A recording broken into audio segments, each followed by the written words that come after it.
Hello everyone. आज का जो लेक्चर है हमारा वो आपका है मल वृद्धि और क्षय के लक्षण। इससे पहले मैंने दोष वृद्धि क्षय के लक्षण देखा था, उसके बाद धातु वृद्धि क्षय के लक्षण देखा। अब हम लोग देखेंगे मल वृद्धि और क्षय के लक्षण। तो चलिए लेक्चर शुरू करते हैं। सबसे पहला जो श्लोक है यहाँ से जो इम्पोर्टेंट है, एग्जामिनेशन पॉइंट ऑफ व्यू से ये टॉपिक आपका बहुत इंपॉर्टेंट है।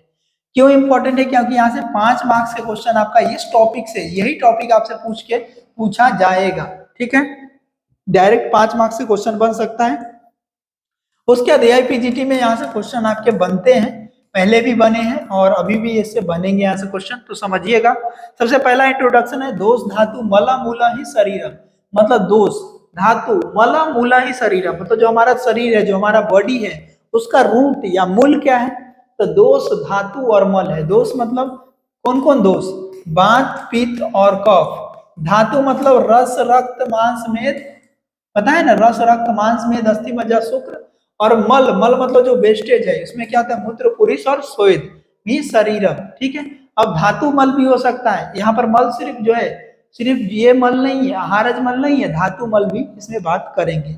मल का जो डिफिनेशन आपसे पूछेगा, मलिनी करना मला, जो क्या करता है? बॉडी को दूषित करता है, मलिन करता हो, कंटेमिनेटेड करता हो, उसको हम लोग मल बोलते हैं। मल क्या होता है? मल प्राकृत अवस्था होगा, लिट्स को धारण करेगा शरीर में।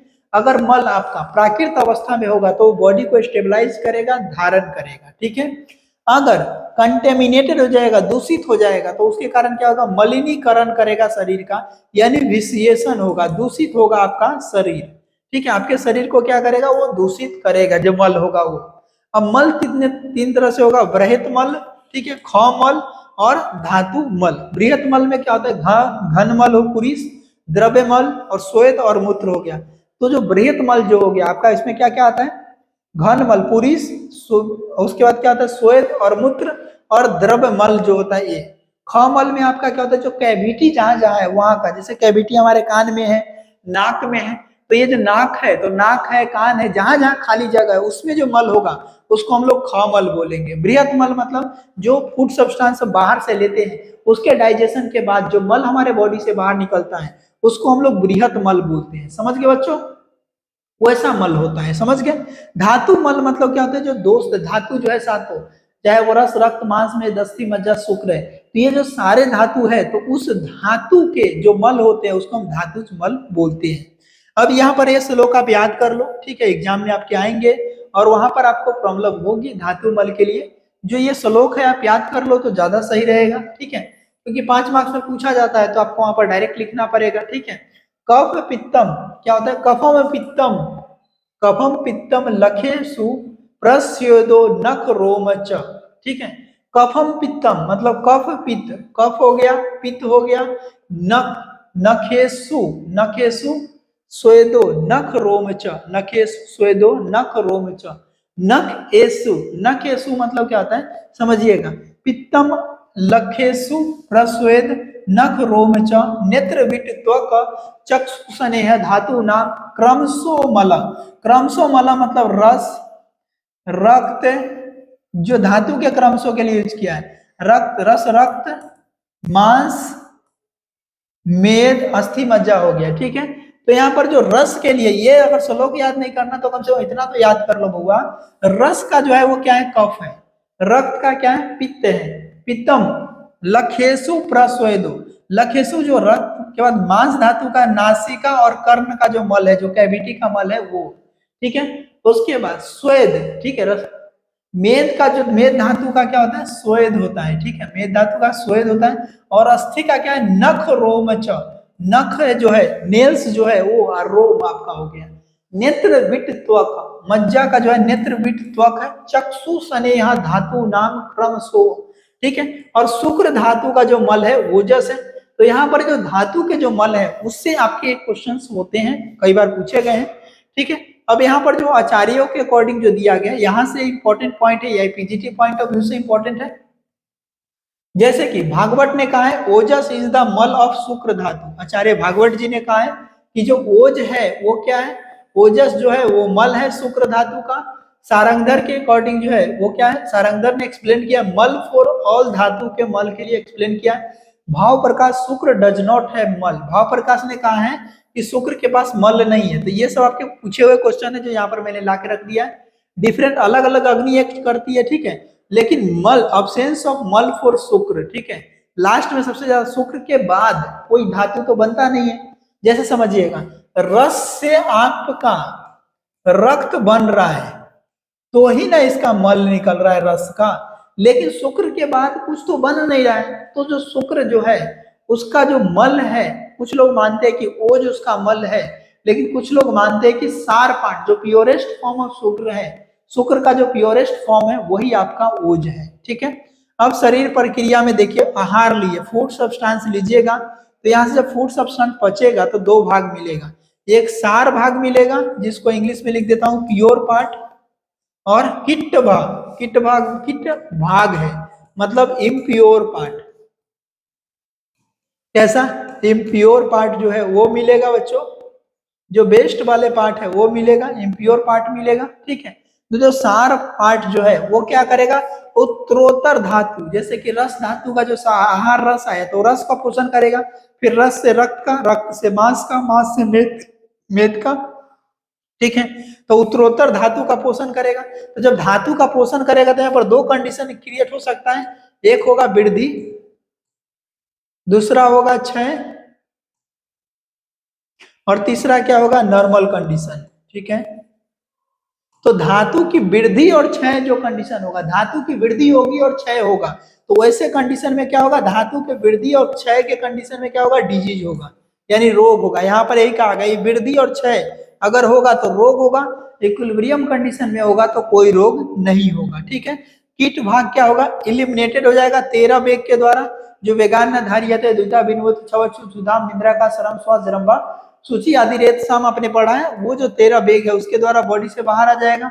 अगर बॉडी से बाहर नहीं आएगा तो इसके कारण आम हो जाएगा, और आम क्या होगा, कंबाइन करेगा किसके साथ, दोष और धातु के साथ, किसके साथ, दोष और धातु के साथ, और इसके कारण क्या होगा, आम दोष हो जाएगा, और आम दोष की वजह से पेशेंट में क्या हो जाएगा, रोग हो जाएगा, डिजीज हो जाएगा, ठीक है। अब ये जो 13 वेग है यहाँ पर लिखा गया है, समझ लीजिए।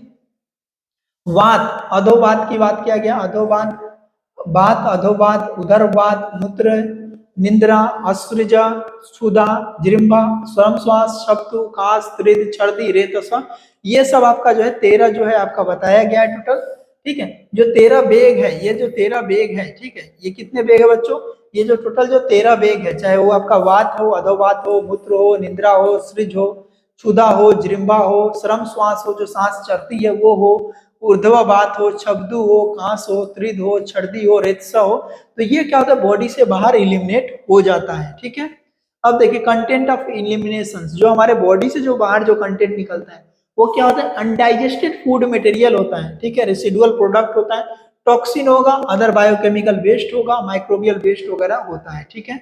अब देखिए क्षय ऑफ खौमल, खौमल मतलब जो कैविटी का जो मल होता है उसको हम लोग क्या बोलते हैं, क्षय ऑफ खौमल बोलते हैं। क्या बोलते हैं बच्चों, क्षय ऑफ खौमल बोलते हैं। क्या बोलते हैं बच्चों, क्षय ऑफ खौमल बोलते हैं, ठीक है।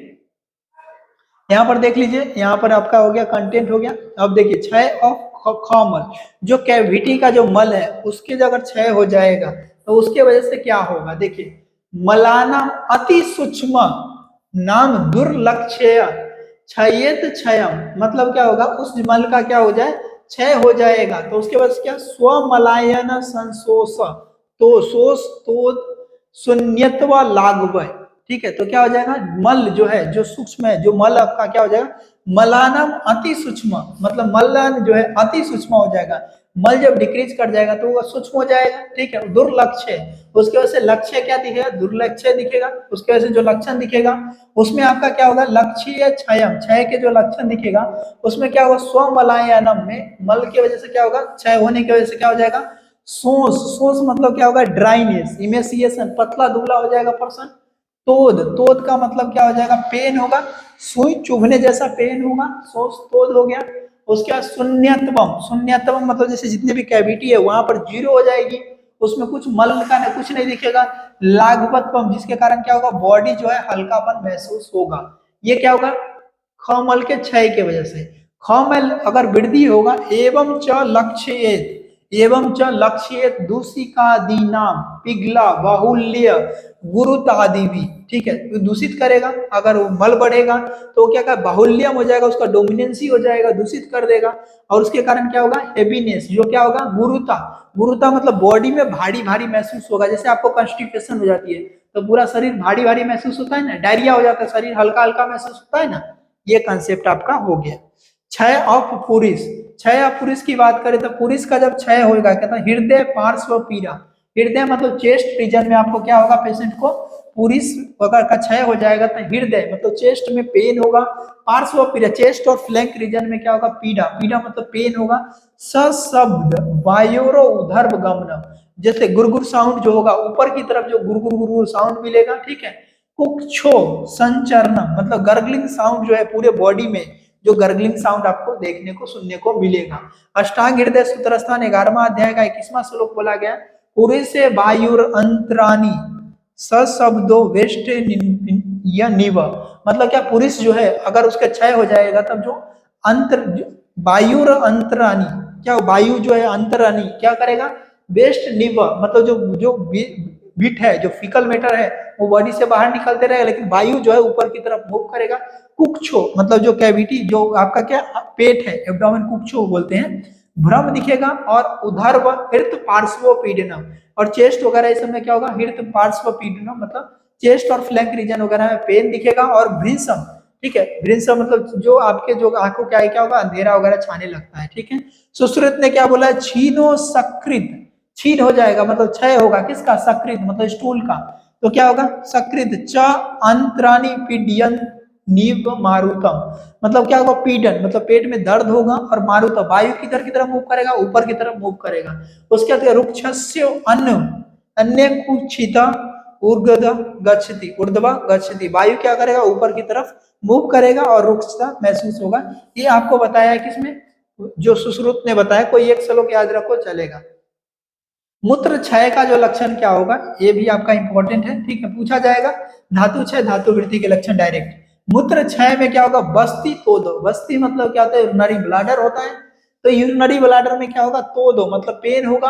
अल्प मूत्रता च, अल्प मूत्रता मतलब यूरिन का अमाउंट जो है वो घट जाएगा मूत्र क्षय के लक्षण में, ठीक है। मूत्र अल्प मूत्र कृच्छा द्विवर्ण शास्त्रमेव, ठीक है, मूत्र का जो अल्प हो जाएगा, यूरिन का अमाउंट क्या होगा, घम घट जाएगा, मूत्र कृच्छा हो जाएगा, यूरिन पास करने में दर्द महसूस होगा, और उसका जो वर्ण है वो डिस्कलर हो जाएगा, ठीक है। यहाँ पर अस्त्र में ब्लड दिखेगा यूरिन में, ठीक है, उसका कलर भी चेंज हो जाएगी। चरक सूत्र स्थान में बताएगा मूत्र कृच्छा, मूत्र विवर्णता, तृष्णा आधिक्य और मुख शोष, ये जो आपके लक्षण दिखेगा जब आपका क्षय होगा तो, ठीक है। उसके बाद यहाँ पर जो आपका जो वृद्धि के मूत्र कृच्छ होगा, तृष्णा आधिक्य होगा, मूत्र विवर्तन और मुख शोषता, ये आपका क्या हो गया, मूत्र क्षय के लक्षण चरक के अकॉर्डिंग हो गया। समझ में आ गया। मूत्र कृच्छा मतलब पेशाब करने में दर्द होगा, यूरिनेशन में पेन महसूस होगा, मूत्र विवर्तनता मूत्र का कलर चेंज हो जाएगा, तृष्णा आधिक्य मतलब प्यास ज्यादा लगेगा, और मुख शोषता मुंह वगैरह सूखेगा, ठीक है। उसके बाद क्षय लक्षण बताया स्वेद का, स्तब्ध स्तब्धम कुप्ता, जो भी आपका हेयर फॉलिकल वगैरह सब कुप्ता हो गया। त्वक शोषा, त्वक शोषा कहने का मतलब क्या होता है, जो स्किन वगैरह सब जो होगा आपका क्या हो जाएगा, ड्राई हो जाएगा। स्किन कैसा हो जाएगा बच्चों, ड्राई आपका स्किन हो जाएगा। स्पर्श वेगुन्य, इस तरह से जब टच कीजिएगा तो उसमें क्या होगा, एक अलग तरह का सेंसेशन फील होगा। स्वेद नासा, पसीना बाहर नहीं आएगा स्वेद क्षय के कंडीशन में। अब अष्टांग सूत्र स्थान में क्या बोला, स्वेदो रोम उच्यति, स्तब्ध रोमता, स्वेदो रोम उच्यते, रोम जो क्या हो जाएगा, उच्चते, रोम वगैरह जो है हेयर फॉलिकल वगैरह ऊपर आ जाएगी। स्तब्ध रोमता, जो हेयर फॉलिकल वगैरह इसमें क्या स्तब्धता देखने को मिलेगा, और क्रेकनेस आपको देखने को मिलेगा आपको क्षय के कंडीशन में। पुरुष वृद्धि में क्या होगा, पुरुषम आटोप, जो पुरुष की वृद्धि होगी तो आटोप, आटोप एक कंडीशन होती है, ठीक है, जिसमें पेशेंट में क्या होता है, स्टूल जो है आपका क्या होता है, जो बाहर नहीं निकलता, वहीं पे जो स्टेगनेंट रहता है, ठीक है। आटोपम कुक्षो सूलच मतलब पेट में दर्द होगा, कुक्षी मतलब पेट होता है, ठीक है। मूत्र वृद्धि होगी तो क्या होगा, मूत्र वृद्धि मुहुर मुहुर प्रावृत्ति वस्ती तोदा अधमाना, ठीक है। मूत्र की अगर वृद्धि होगी तो क्या मुहुर मुहुर में तुरंत तुरंत पेशाब जाने को पड़ेगा, और उसके बाद ब्लैडर में पेन होगी और अधमान आपको देखने को मिलेगा, ठीक है। स्वेद वृद्धि की लक्षण होगी तो स्वेदस त्वचे दुर्गंधे कंडुश्च, श्वेत की ज्यादा वृद्धि हो जाएगी तो क्या होगा, त्वचा वगैरह में क्या होगा, दुर्गंध आएगी और इचिंग होगा। ठीक है, अब देखिए जो आपका मल वृद्धि के जो लक्षण है उसकी चिकित्सा हम कैसे करेंगे ये समझते हैं बच्चों।